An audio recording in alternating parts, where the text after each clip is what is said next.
ನಮಸ್ಕಾರ ಎಲ್ರಿಗೂ. ಇಂದಿನ ಭಾಗದಲ್ಲಿ ಕನ್ಯಾಕುಮಾರಿಯ ಪರಿಚಯವನ್ನು ಮಾಡಿಕೊಟ್ಟಿದ್ದೆ. ಇವತ್ತು ಆ ತಾಯಿ ಕನ್ಯಾಕುಮಾರಿ ಈ ಪರಾಶಕ್ತಿಯ ಕಥೆಯನ್ನು ಹೇಳ್ತೀನಿ. ವೇದವು ಹಿಂದೂಗಳ ಪ್ರಾಚೀನ ಮತ್ತು ಪ್ರಧಾನವಾದ ಧರ್ಮಗ್ರಂಥ. 4 ವೇದಗಳಲ್ಲಿ ಋಗ್ವೇದವು ಕಾಶಿಯ ಮಹಿಮೆಯನ್ನು ಸಾರಿದರೆ ಯಜುರ್ವೇದವು ಕನ್ಯಾಕುಮಾರಿಯ ಮಹಿಮೆಯನ್ನು ತಿಳಿಸುತ್ತದೆ. ಶೋಣಿಪುರದ ರಾಜನಾದ ಕಶ್ಯಪ ಪ್ರಜಾಪತಿಗೆ 4 ಜನ ಮಕ್ಕಳು. ಮೊದಲನೆಯವರು ಬಾಣ, ಎರಡನೆಯವರು ಮೂಕ, ಮೂರನೆಯವರು ಶುಂಭ, 4ನೆಯವರು ಮಹಿಷ.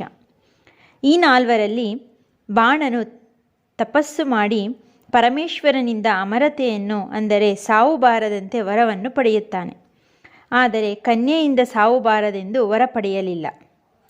ನಂತರ ವರ ಪಡೆದನೆಂಬ ಅಹಂಕಾರದಿಂದ ದೇವತೆಗಳು ಹಾಗೂ ಜನಗಳನ್ನು ಕ್ರೂರವಾಗಿ ಹಿಂಸಿಸುತ್ತಿರುತ್ತಾನೆ.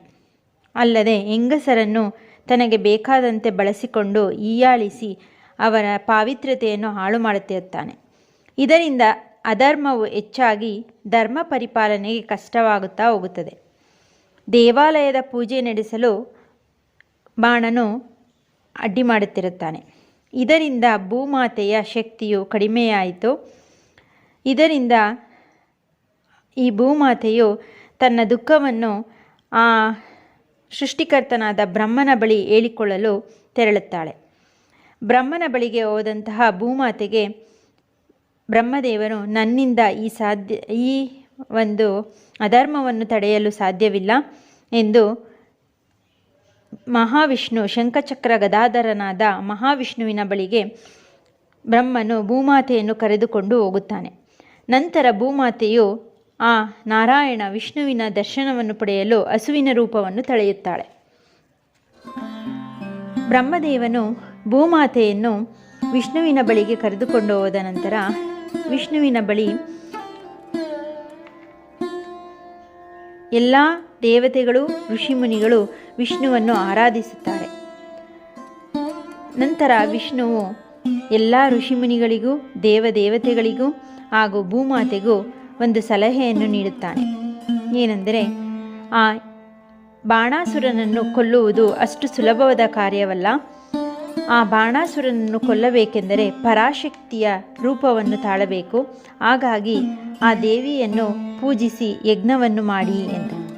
ಅದರಂತೆ ಎಲ್ಲ ಋಷಿಮುನಿಗಳು ಹಾಗೂ ದೇವತೆಗಳು ಆ ಪರಾಶಕ್ತಿಯನ್ನು ಪೂಜಿಸಿ ಯಜ್ಞವನ್ನು ಮಾಡಲು ಪ್ರಾರಂಭಿಸುತ್ತಾರೆ. ಆ ಯಜ್ಞದಲ್ಲಿ ಎಲ್ಲರ ಶಕ್ತಿಯನ್ನು ನೀಡಿ ಆ ಅಗ್ನಿಯಲ್ಲಿ ಶ್ರೀ ಸ್ವರೂಪಿಣಿಯಾದ ಜ್ಯೋತಿಯೊಂದು ಹೊರಗೆ ಬರುತ್ತದೆ. ಆ ಜ್ಯೋತಿ ಸ್ವರೂಪಿಣಿಯೇ ಚಿದಾಗ್ನಿಕುಂಡ ಸಂಭೂತೆಯಾಗಿದ್ದು ಈಕೆಯನ್ನು ಪೂಜಿಸುವಂತೆ ವಿಷ್ಣುವು ಆಜ್ಞಾಪಿಸುತ್ತಾನೆ. ಈ ಚಿದಾಗ್ನಿಕುಂಡ ಸಂಭೂತೆಯನ್ನು ಪೂಜಿಸಿ ಯಜ್ಞವನ್ನು ಆರಂಭಿಸುತ್ತಾರೆ. ಇದರಿಂದ ಜ್ಯೋತಿ ಸ್ವರೂಪಿಣಿಯ ಶಕ್ತಿಯು ಜನಿಸುತ್ತಾಳೆ. ಆ ದೇವಿಯೇ ಕುಮಾರಿ ಕನ್ಯೆಯಾಗಿತ್ತು. ಈ ದೇವಿಯು ದಕ್ಷಿಣ ಸಮುದ್ರ ತೀರದಲ್ಲಿ ತಪಸ್ಸು ಮಾಡಲು ಪ್ರಾರಂಭಿಸುತ್ತಾಳೆ. ನಂತರ ದೇವಿಯ ಬಾಲ್ಯವು ಮುಗಿದು ಕುಮಾರಿಯಾಗುತ್ತಾಳೆ.